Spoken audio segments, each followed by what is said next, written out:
大家好，欢迎来到快乐手工。前几天呢，朋友给我留言哈，说你能不能做一个便当包？被他一提醒，我想起来了，我女儿也需要一个便当包，她去学校呢也是需要带饭盒的哈。已经晚了，其实这两天她去拿饭盒呢，都是拿着塑料袋儿。今天我把这个便当包给做出来了。这个便当包的开口呢非常的大，那拿举起来呢就很方便。我在便当包的两侧呢各做了一个口袋，这边呢搁的是湿巾纸，这边呢吃饭的时候放了抽纸巾哈，它能够擦擦嘴。接下来呢，我就把它的制作方法分享给您。先来和大家介绍一下今天咱们这个包的主体材料。这个呢是一个长度48厘米、高度32厘米的长方形。然后这个长方形上面呢，我们需要剪掉4个小长方形。这个小长方形的长度12厘米，高度呢6厘米。长方形离这条边呢6厘米，它的位置哈。我说的这个是铺棉的尺寸。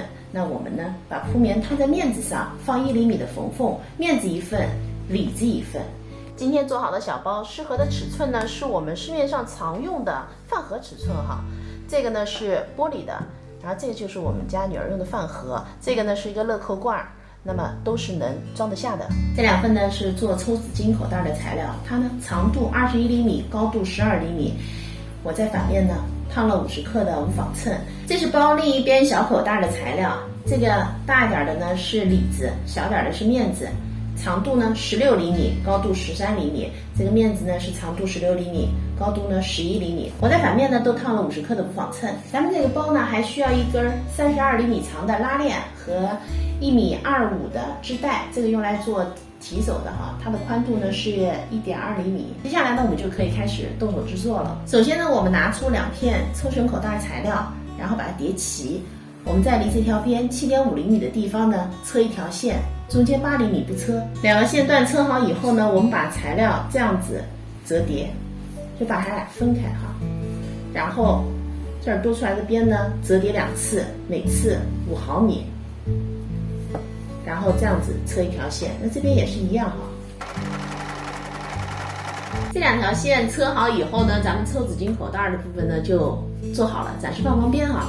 接下来呢，我们做另一侧的小口袋，拿出这2个材料，我们把它们正面和正面叠齐，然后车上这条边。这条线呢车好了，然后我们把这2片材料展开，用分缝烫呢熨烫一下，然后把这个面子材料折上去。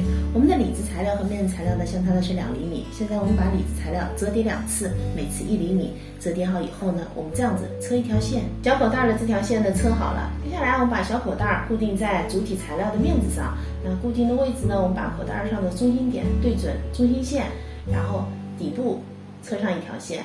这条线车好以后，我们把织带也给固定上哈，位置呢是织带的中心点对准主体材料底部的中心线，然后织带的两端呢也是对准中心线。割好以后，我们织带的这条边离这儿呢是2.5厘米，然后我们在织带的每边呢车2条线，两头的8厘米是不车上的。在车织带两端的时候呢，我用锁眼的针剂加固了一下，这样用久了呢，织带两端就不会卸了。织带车好以后呢，我们在主体材料的这边放上抽纸巾的口袋。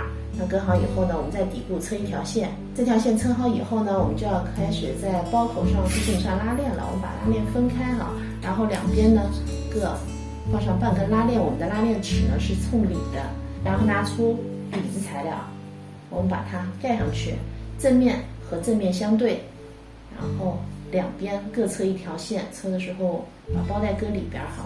这2条线车好了，刚才呢忘记说了哈，我们在车这边的时候，里子和拉链这边呢是要留一个反口的。现在呢，我们把材料翻到正面，接下来呢，我们把拉链头给装上。装好拉链头以后呢，我们继续把材料翻到反面。翻到反面以后呢，咱们里子归里子叠，面子归面子叠，然后啊，把这条边和这儿叠齐。叠齐以后呢，我们车上，那咱们里子面子这4个地方呢，都把它给车上。现在4个地方呢车好了，那车好以后是这样子的哈。接下来呢，我们把这儿这样折叠，折叠好以后呢，我们车一条线，里子面子我们一共需要测8个地方。测好以后呢，把包翻到了正面，接下来啊，用长针法把这个反口也封上哈。反口缝好以后啊，咱们整个便当包呢就制作完成了。今天这个便当包的容量呢，放进饭盒以后呢，还是挺富裕的哈。它呢还需要带一盒餐具，那有时候它还会放上牛奶，那这个容量呢就整好了。这边的小口袋我搁的是湿纸巾哈，那吃饭前呢让它擦擦手。这边呢是抽纸巾，我也搁上了。这期视频内容呢就是这些了，感谢您花宝贵的时间呢来看我的视频，记得要帮我点赞哦，咱们下期再见。